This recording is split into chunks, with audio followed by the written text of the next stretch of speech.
হযরতে আনাস রাদিয়াল্লাহু তাআলা আনহুর সূত্রে বর্ণিত, তিনি বলেন, মদিনার একটু দূরে জাওরা নামক এলাকায় আমরাও ছিলাম, সাহাবায়ে কেরাম, নবীজি সাল্লাল্লাহু আলাইহি ওয়াসাল্লামও আমাদের সাথে ছিলেন। আমাদের সাথে যে পানি ছিল, সব পানি শেষ পর্যায়ের দিকে চলে গেছে, পানি আর আমাদের কাছে নাই। অল্প কিছু পানি আমাদের কাছে ছিল। বিশ্বনবী রাহমাতুল্লিল আলামিনের কাছে যখন আমরা গিয়ে এই ব্যাপারে বললাম, ইয়া রাসূলুল্লাহ, আমাদের কাছে পানি নাই,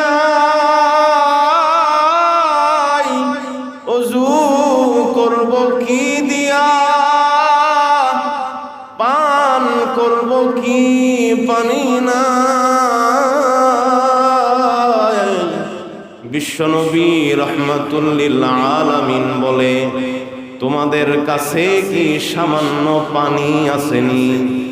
আমরা বললাম, জি আছে ইয়া রাসূলুল্লাহ। বিশ্বনবী বললেন, তাহলে ওই পানিটুকু আমার কাছে নিয়ে আসো। বিশ্বনবীর কাছে যখন পানিটুকু নিয়ে গেলাম, নবীজি সাল্লাল্লাহু আলাইহি ওয়াসাল্লাম নিজের বরকতময় হাত ওই পাত্রের মধ্যে দেওয়ার সাথে সাথে পাত্র পানিতে ভরপুর হয়ে গেল।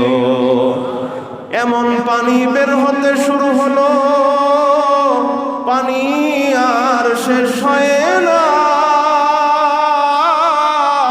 যত সাহাবায়ে কেরাম আমরা ছিলাম, সবাই আমরা ওই পানি দিয়া ওযু করলাম, এমন কি নিজেদের তৃষ্ণাও মিটাইলাম।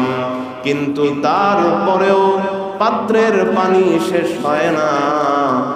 সাহাবী আনাস রাদিয়াল্লাহু তাআলা আনহু বলেন, আমরা ওই দিন 300 সাহাবী ছিলাম। 300 সাহাবী ওই পানি পানও করলাম এবং পানি দ্বারা ওযু করলাম, তাও শেষ হয় নাই। এই রকমই আরেকটা ঘটনা, হুদাইবিয়ার সন্ধির সময় বিশ্বনবী রাহমাতুল্লিল আলামিন সাহাবায়ে কেরামকে নিয়ে একত্রে আছেন। সাহাবায়ে কেরামদের কাছে যে পানি ছিল, ওই পানিগুলো শেষ হয়ে গেল, সামান্য পানি আছে। সাহাবায়ে কেরাম বলেন, ইয়া রাসূলুল্লাহ, পানি নাই, পান করব কি, ওযু করব কি দ্বারা, পবিত্রতা হাসিল করব কি দ্বারা, পানি নাই তো। বিশ্বনবী রাহমাতুল্লিল আলামিন বলেন, পাত্রে পানি আসেনি, অল্প পানি আছে কিনা? হ্যাঁ আছে, ওই পানিটুকু আমার কাছে নিয়ে আসো। বিশ্বনবীর কাছে যখন পাত্রে পানি আনা হইল, নবীজি বরকতপূর্ণ হাত প্রবেশ করার সাথে সাথে নবীজির আঙ্গুলের নিচ দিয়ে এমন পানি বের হতে লাগলো, আর পানি শেষ হয় না। 1500 সাহাবী ছিল, 1500 জন সাহাবী, সবাই পান করলো, ওযু করলো, কিন্তু পানি শেষ হয় না। জাবের রাদিয়াল্লাহু তাআলা আনহু বলেন, এত পানি নবীজির আঙ্গুলের নিচ দিয়ে বের হয়েছে,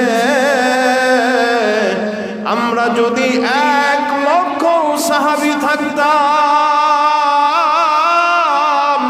তারপরেও পানি শেষ হতো না।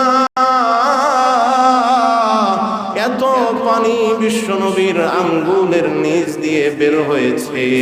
আমার আল্লাহ যতগুলো মুজিজা দিয়েছেন নবীজিকে, তার মধ্য হতে একটা মুজিজা হলো নবীজির আঙ্গুলের নিচ দিয়ে পানি বের হওয়া।